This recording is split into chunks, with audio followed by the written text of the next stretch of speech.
dashur Ministre Roseta Hajdari, nderuar kryetar të programit, nderuar përfaqësues qenit të gjithë prezent, e sidomos ju të dashur përgjithtar që keni ardhur të na nderoni këtë aktivitet.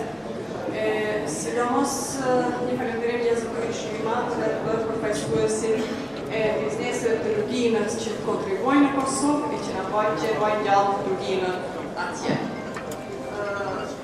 Kam dhënë dhe kënaqësinë të jem sot mes jush në këtë ngjarje madhore ekonomike që prej vitesh po përçon një mesazh të fuqishëm uniteti dhe bashkëpunimi ekonomik në hapësirën shqiptare. Kjo konferencë në rrjetin global të bizneseve shqiptare është një model i suksesshëm se si diaspora dhe vendinja mund të veprojnë bashkë për zhvillimin e qëndrueshëm të trojave tona.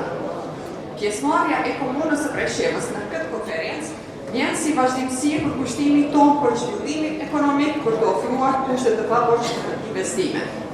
Në korrekt të vitit 2024, në Preshevë organizuan konferencën ekonomike me moton Ekonomia shpëton luginën në bashkëpunim me Unionin e Aparizve Vizionin Preshevë me Peter Bujanos, të cilin falenderoj përzemërsisht sepse me të vërtetë janë një ndërlidhje urrëlidhëse mes diasporës dhe luginës së Preshevës. Kjo ngjarje është një sinjal i qartë i hapjes së komunës sonë dhe bizneseve shqiptare nga të gjitha tregat e diasporës. Faleminderit zotëri Xhelal Mehmeti.